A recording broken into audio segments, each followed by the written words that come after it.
I'm a reporter. How much the new building cost? Did you know the city's paying $500,000 a month for the old building and it's been empty over 2 years? Really? You know anything about that? You think that's a good way to use taxpayers' money? I'm a reporter. That's a waste of money right here. You know who Sestera Development is? Yeah. You heard of them, right? Yeah. How you know about them? They have a shop down here. They have a what? They have an office down here. An office? Which building? I'm looking for them. Where's their office? Their office, I think they have an office right here close to Medical Park. By, So you've seen their office? Yeah. Yep. Does anybody at Sempra work at Sestera? Not that I know. What do you do at Sempra? What's your job there, sir? Because I'm a reporter, I'm a taxpayer, and they're stealing a lot of our tax money on the empty building. So I'm investigating. You don't want to talk anymore? Okay, have a nice day, sir. Okay, so this is a big issue, guys, that buenas noches, buenas tardes. It's your language, right? All right. So this is a big issue, guys, that if you watch my previous report, the Sempra utility, one of these monopoly type utilities, moved out of their old building, and apparently they sold it to the Sestera Development, some sketchy developer. And Sestera made a sweetheart deal with the city of San Diego to get $500,000 a month for over 2 years for an empty building. Now, the city of San Diego government claimed they're going to move city workers into the building. Instead, they've left it empty over 2 years, and they've been paying for an empty building for over 2 years. So when you lease a building, a legit company or government moves in when they start paying for it. You don't wait 2.5 years and pay for an empty building. So this has cost taxpayers over $15 million of our hard-earned tax money paying for an empty building.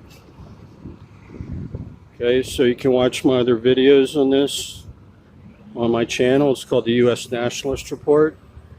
I do groundbreaking news, analysis, and activism, countering the globalist insurgency. So it's a very big issue that we have all this corruption in the government, wasting and stealing our tax money to enrich some real estate developers, not doing legit real estate deals. These are sweetheart deals to steal tax money for an empty building. So I was interviewing that Sempra worker. He started out a little friendly, but when you want to try to get more information, they clam up. So that's a shame, because if people don't communicate, we're not going to be able to clear out all this corruption and theft, guys. It's a big issue here. That people are like sheep, and they just want to stick their heads in the sand, and that's how things get worse. Just remember to pay attention to what the government's doing, hold them accountable. You want to make sure your money's not getting stolen to enrich crony developers, crony businesses, and illegal aliens. Thanks for watching.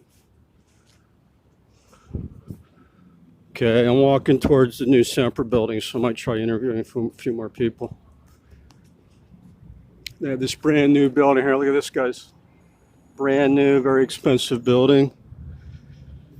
And they make that money charging monopolistic fees for your energy. They keep raising energy costs. Middle working class people can't afford to pay their utility bills because these monopoly energy companies keep raising the rates. And then to add insult to injury, they're making these crooked real estate deals, and forcing taxpayers to foot the bill for that too. That's this Sempra Energy here. And that guy did sound foreign born. That's another interesting thing that I'm investigating. I see a couple more guys walking in that look Indian. As you know, it's another big problem here, that companies are favoring foreign-born workers from India over U.S. citizens, more qualified U.S. citizens. We have the H-1B visa problem, where they're abusing that program and just handing out these visas like candy to anybody that'll work cheaper than an American. A lot of times they do shoddy work. Like if they're building a new building, as you know, these buildings collapse, people get killed, so it's not actually saving so much money when a lot of people get killed. Just like that footbridge collapsed in Florida. Okay, thanks for watching. I'll be following up more on this story later in the year.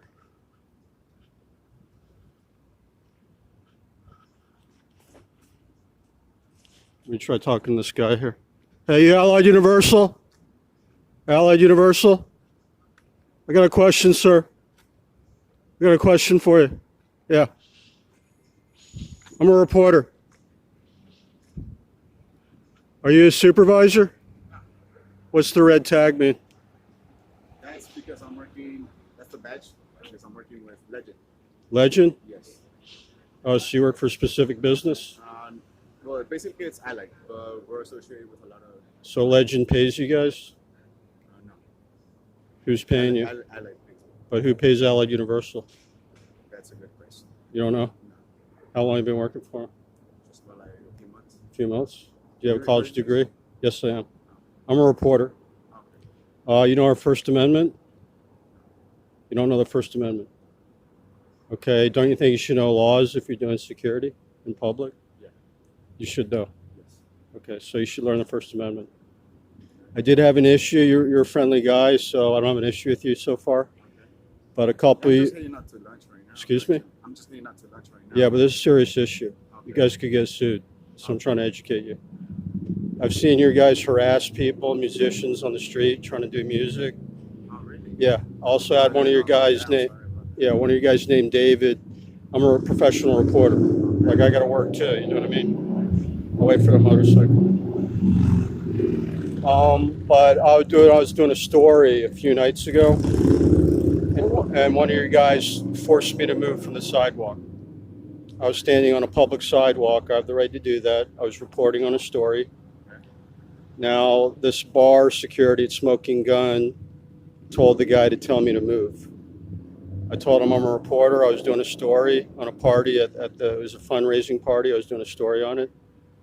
And your security guard threatened me to move, and he called police on me because I didn't leave the sidewalk and I was in the middle of reporting a story. So this is a violation of my civil rights. It's a very serious issue. It's a violation of the First Amendment. That's why I'm going to talk. I'm not going to complain about you because so far you're being cool. But a couple of your other guys, I'm going to have to file a complaint. Well, I'm really sorry to hear about that. Yeah, I'm also an act. I'm also actually go to the... Who do I talk to? Huh? Go straight to the company and all right, I just email them? No, you go straight to the building. To the building? Yeah. Okay. So just so you know, the First Amendment is freedom of religion, freedom of speech. I'm sure you know that one. Okay. But it's also, it's not just, see, your other guy claimed it was just freedom of speech. That's not true. It also includes freedom of the press, freedom of assembly, and the right to petition the government for redress for grievances. So what you want to remember, if you're new, I'll give you a little training, since, you know, I don't blame you. You sound like a smart guy. It's probably your company isn't training people properly. I'll let them know that. Because you guys do need to know laws, because it could be some big lawsuits. And it's also not right to abuse citizens exercising their First Amendment. That means that if somebody's doing music and they're not being violent or aggressive, they have the right to do that. Also, somebody's so-called panhandling or begging, that's protected by the First Amendment. I know it's annoying sometimes, but if they're not threatening people or being violent, they have the right to beg. Okay. American citizens have the right to do that. also have the right to report news on a public street. If private security tries to stop me, that's something I could have that person arrested for, and it could file a lawsuit. So I hope you have a good career with this company. So I recommend, understand the laws, and, you'd be fine. But your colleagues might have to file some lawsuits. Unfortunately. Okay. So, Well, Jim, I'm sorry to hear about what happened to you. it's okay. Yeah, that's the only advice I can give you. If you have any complaints, go to the building. I'm an activist too, so All right. it's kind of part of my job to, I'm here to protect the community too, Okay. American community. That's great. So I'm looking out for people, also help homeless people. But I understand where you guys are coming from. If a homeless person is harassing or being violent, then they should be dealt with accordingly. But my point is, there are already laws about that. It's not illegal to be homeless. It's not illegal to report news. So remember, you guys don't want to confuse that. Yeah. There's already laws in the books if somebody's, assaulting or. I got that in mind already. But it's not right to just force somebody to move. Like if they're like one time I saw a homeless lady just standing on the public street here, and she had a sign asking for money, and one of your people forced her to move. And if they call police, that's a false complaint, and that's actually using violent force to force somebody to move. So that could be a very serious crime. Yeah. So my advice is you don't want to do that. Yeah, luckily I'm inside of the building. If this person is on the street and threatening violence, then you can call police on them. Is that what they train you guys to do? How do they train you guys? Well, obviously we watch, Yeah. we observe, obviously, and we prevent, and then report. Okay. Thanks for your time, sir. Have a good day.